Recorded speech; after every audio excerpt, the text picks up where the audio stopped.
बिस्मिल्लाहिर्रहमानिर्रहीम। अस्सलाम वालेकुम। मैं असदुल्ला खान हूँ। आज शहबाज शरीफ और हमजा शहबाज नायब अदालत में पेश हुए। आपको याद है कि पिछली तारीख़ पे इसलिए कार्रवाई नहीं हो सकी थी क्योंकि शहबाज शरीफ साहब के वकील ने आते ही अदालत में कह दिया था कि नए नायब ऑर्डिनेंस के आने के बाद ऑडियो वीडियो की चूँकि सहूलत अदालत के अंदर मौजूद नहीं है तो आज कार्रवाई नहीं हो सकती और इसलिए इसको मुलतवी कर दिया जाए। तो 5 नवंबर दे दी गई थी और फिर अब चूँकि इसमें नया तरमीमी ऑर्डिनेंस आ गया, यानी थर्ड अमेंडमेंट आ चुकी है यकम को, तो इसके बाद ये वाला जो आर्गूमेंट है ये तो अब मौजूद रहा नहीं है अदालत में, तो लिहाजा आज गवाहों के बयानात रिकॉर्ड होने चाहिए थे।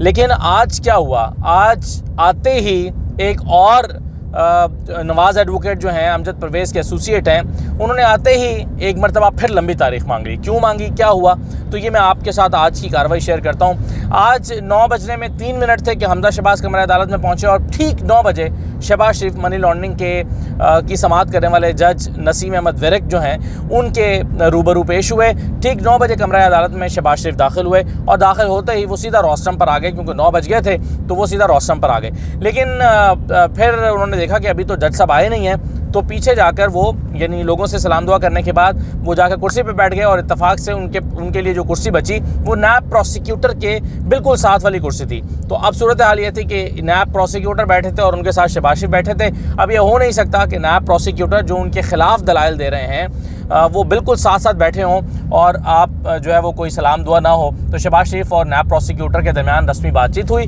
सलाम दुआ हुई और कुछ उन्होंने आपस में बातचीत की।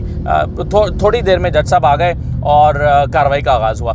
अब जैसे ही जज साहब नसीम अहमद विरक जो हैं वो आके बैठे अपनी कुर्सी पे, तो आते ही उन्होंने प्रोसिक्यूटर की तरफ देख के कहा कि आप प्रोसिक्यूटर हैं। सब लोग उठकर रोस्टम पर आ गए। प्रोसिक्यूटर खड़े थे लेफ़्ट साइड पर, उसके साथ शहबाज शरीफ खड़े थे, साथ नवाज़ एडवोकेट खड़े थे और उनके साथ फिर एक और एसोसिएट खड़े थे अमजद परवेज़ साहब के। तो प्रोसिक्यूटर की तरफ देख के बैठते ही जज साहब ने कहा कि आप प्रोसिक्यूटर हैं? उन्होंने कहा जी मैं प्रोसिक्यूटर हूँ। तो उन्होंने पूछा कि आज एविडेंस रिकॉर्ड होना है? जी एविडेंस रिकॉर्ड होना है। तो आए हैं गवाह? उनके जी आए हैं। तो जज साहब ने कहा कि तो आप शुरू करें। तो जैसे ही उन्होंने कहा कि आप शुरू करें तो नवाज़ एडवोकेट ने कहा कि जज साहब एक गुजारिश करनी थी आपसे, और गुजारिश ये है कि अमजद परवेज़ साहब जो कि हमारे मेन काउंसिल हैं वो डेंगी डायग्नोज हुआ है, डेंगी में मुब्तला हैं। 29 तारीख को डेंगी डायग्नोज हुआ था। डॉक्टर ने कहा था कि 10 दिन आराम करें, अभी तक वो रिकवर नहीं हो पाए, तो इसलिए आप 15 दिन की तारीख दे दें।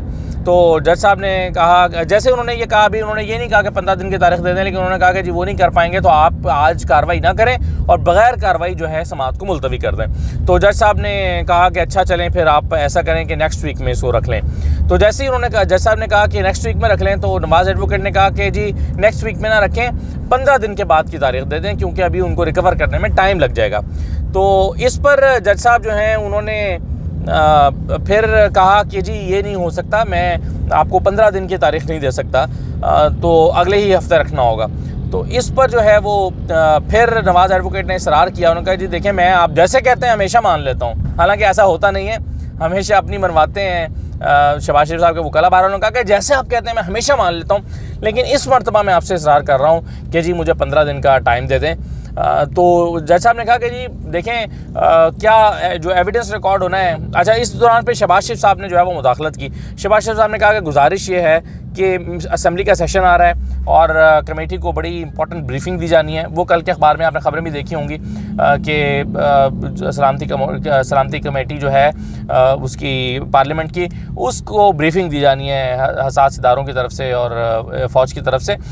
तो उसका वो हवाला दे रहे थे कि बड़ी इंपॉर्टेंट हमें ब्रीफिंग दी जानी है और पार्लियामेंट का फिर जॉइंट सेशन भी है, तो मैं यहाँ पर हूँगा नहीं। तो जज साहब ने कहा कोई मसला नहीं है, आपको एग्जाम्प्ट कर देंगे, आप दरख्वास्त दे दीजिएगा तो आपको इस्तिस्ना दे देंगे उस दिन हाज़िरी से। वैसे भी जो गवाहान होने हैं वो पहले हो चुके हैं। अब ये जो जज साहब का नुक्ता था कि जो गवाहान होने हैं वो हो चुके हैं, इससे मुराद ये थी कि मैं आपको पहले भी बता चुका हूँ कि 12 के करीब गवाहान जो हैं उनके बयानात कलमबंद किए जा चुके हैं और उस पर जरा हो चुकी है। लेकिन मामला ये है कि नुसरत शहबाज जो हैं उन पर नया चार्ज फ्रेम हुआ है, यानी पहले वो इश्तहारी थी और अब वो इश्तहारी नहीं रही। लाहौर हाई कोर्ट ने इजाज़त दे दी थी कि वो अपने वकील के ज़रिए से यहाँ पर हाज़िरी कर सकती हैं, तो उन पर चार्ज फ्रेम हो चुका है, फ़र्द जुर्म आयद हो चुकी है। अब कानून ये कहता है कि जब फ़र्द जुर्म आयद हो चुकी हो तो जो गवाहान रिकॉर्ड हो चुके हैं उनको दोबारा से रिकॉर्ड किया जाएगा। तो अब वो गवाह जो पहले रिकॉर्ड हो चुके हैं, उन पर जरा हो चुकी है, वो दोबारा होने हैं कानून के मुताबिक। हालांकि इन्हीं लोगों की मौजूदगी में नुसरत शहबाज तो ना पहले थी ना अब है, जो उनकी नुमाइंदगी करते हैं नवाज़ एडवोकेट, वो पहले भी मौजूद होते थे, अब भी मौजूद होते हैं। इसलिए इससे कोई फ़र्क नहीं पड़ता, ये रस्मी कार्रवाई है, सिर्फ कानूनी तकाज़ा पूरा करना है। असल में ये बयानात तो पहले से रिकॉर्ड हो चुके हैं और जरा भी हो चुकी है। अच्छा, अब जो है वो सूरत हाल ये थी कि जज साहब ने कहा कि जो नुसरत शहबाज के आने के बाद जिन गवाहान के बयानात पहले हो चुके हैं वही होने हैं। तो शहबाज शरीफ साहब आपकी मौजूदगी में ही पहले वो हुए हैं ना, इसलिए आपका मौजूद होना ज़रूरी नहीं है, आप हाज़िर माफ़ी की दरख्वास्त दे दीजिएगा। तो फिर जज साहब देखने लगे, तारीख पूछने लगे अपने एसोसिएट से कि तारीख क्या दी जाए, नेक्स्ट फ्राइडे दे दिया जाए। उन्होंने कहा नेक्स्ट फ्राइडे दे दिया जाए। तो फिर नवाज़ एडवोकेट इसरार करने लगे। उन्होंने कहा कि सर कम अज़ कम चलें, आप ऐसा करें कि 10 दिन दे दें, आप मंडे कर दें। तो जज साहब ने कहा कि चलें पहले फ्राइडे करें फिर मंडे कर देंगे, फ्राइडे के बाद फिर मंडे कर देंगे। तो इस पर सब हंसने लगे। तो शहबाज शरीफ साहब ने फिर इंटरवीन किया। उन्होंने कहा जी जज साहब, आप अगर मंडे कर देंगे तो मैं मंडे को खुद भी पेश हो जाऊँगा। तो जज साहब ने फिर कहा कि आपके पेश होने की जो है वो ज़रूरत नहीं है, ये ड्राइविंग के दौरान छोटी मोटी टेक्निकल चीज़ें हो रही हैं, इसको इग्नोर कर दीजिएगा। तो उन्होंने कहा कि जी आपकी जो है वो, जज साहब ने कहा कि आपकी ज़रूरत नहीं है, इसलिए जो है वो आप बेशक हाज़िरी माफ़ी की दरख्वास्त दे दीजिएगा। तो ये सूरत हाल रही और फिर फ्राइडे जो है वो डेट दे दी गई। और जज साहब ने एक जुमला यहाँ पर कहा, उन्होंने कहा कि कभी आप हमें भी अकोमोडेट किया करें। तो जज साहब ने कि इस जुमले पर सबको ने क्या लगाया। तो जज साहब ने कहा कि कभी आप, यानी आप हमेशा ख़ुद को अकोमोडेट करते हैं तो कभी हमें भी अकोमोडेट कर लिया करें। तो ये जो है वो हुआ आज मनी लॉन्ड्रिंग केस में। उसके बाद मनी लॉन्ड्रिंग से जुम्मे की तारीख लगी, यानी 12 नवंबर की तारीख लेकर निकले। शहबाज शरीफ साहब चले गए साथ वाले कमरे में जिसमें आशियाना का केस और रमज़ान शुगर मिल का केस चल रहा है। तो वहाँ पर भी जज साहब आए, 9:08 पर वहाँ पर पहुँच गए थे। यानी 8 मिनट की कार्रवाई पिछले कमरे में हुई थी। तो 9:08 पर वहाँ पहुँचे। जैसे ही शहबाज शरीफ वहाँ पहुँच के कुर्सी पे बैठे तो जज साहब आ गए। जज साहब आए, उन्होंने तलावत की। जब वहाँ पर जज साहब जो है वो खुद तलावत करते हैं। जज साहब ने तलावत की और तलावत करने के बाद उन्होंने के पूछा, जी प्रोसिक्यूटर जो हैं वो असद साहब हैं, उन्होंने कहा कि जी आप क्या है आज। उन्होंने कहा कि जी जिरा होनी है, बयानात कलम बंद होने हैं। तो उन्होंने कहा कि ठीक है आप शुरू करें। तो जैसे ही उन्होंने कहा तो वहाँ पर भी नवाज़ एडवोकेट ने अपना वही बयान दोहराया। उन्होंने कहा जी रिक्वेस्ट ये थी कि अमजद परवेज़ साहब जो हैं उनको वो बीमार हैं, डेंगू हो गया है और रिकवर नहीं कर सकते, तो 15 दिन का टाइम दे दिया जाए। तो यहाँ पर जज साहब ने 1 हफ़्ते का टाइम देने का इसरार नहीं किया, बल्कि 15 दिन की दरख्वास्त मान ली। और जज साहब जो हैं उन्होंने यहाँ पर आशियाना में 16 तारीख का टाइम दे दिया। अब 16 तारीख का टाइम दिया तो उस पर प्रोसिक्यूटर नैब के कहने लगे कि जी मेरी फैमिली इंगेजमेंट है, 16 की बजाय 17 का टाइम कर दें। तो जज साहब ने कहा कि जी 17 का, तो 17 को प्रोसिक्यूटर ने जो 17 को शहबाज शरीफ के वकला ने एतराज़ किया। उन्होंने कहा कि जी वहाँ पे हमें इस्लामाबाद में जाना होता है, बुध का दिन वहाँ पर है, कुछ इस तरह की बात उन्होंने की। उन्होंने कहा कि जुमेरात रख लें। तो फिर प्रोसिक्यूटर ने कहा कि जी आप बेशक 15 जो है वो रख लें, 16 ना रखें, 15 रख लें। लेकिन बहरहाल जज साहब ने 16 का ही दिन दे दिया और कहा कि चलें आप नहीं होंगे, प्रोसिक्यूटर नहीं होंगे तो फिर कुछ कर लेंगे, ये उन्होंने कहा और 16 का टाइम दे दिया।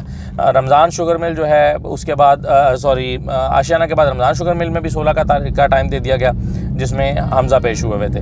तो ये सूरत हाल आज रही है, कार्रवाई कोई नहीं हुई। और आते ही शहबाज शरीफ और उनके जो वकील हैं अमजद परवेज़ साहब, उन्होंने जो है वो टाइम मांग लिया और टाइम मांग कर जो है वो इसमें जज साहब ने जो है वो जब ऑर्डर लिखवाया तो फिर जज साहब ने कहा कि उसमें लिखवाया कि पिछली मरतबा समाअत इसलिए नहीं हो सकी थी कि कानून नैब ऑर्डिनेंस आ गया था और इलेक्ट्रॉनिक फैसिलिटी नहीं थी, और इस मरतबा 3rd अमेंडमेंट के बाद इलेक्ट्रॉनिक फैसिलिटी जो है उसका होना ज़रूरी नहीं है। इसलिए जो है वो हम इसकी अगली समाअत पर, आज जो है वो ये मसला है कि काउंसिल बीमार है, तो अगली समाअत पर जो है वो हम इसको इस पर जो है वो कार्रवाई करेंगे। तो ये आज जनाब कार्रवाई टोटल हुई है, यानी कि कुछ भी नहीं हुई। इजाज़त दीजिए, अल्लाह हाफ़िज़।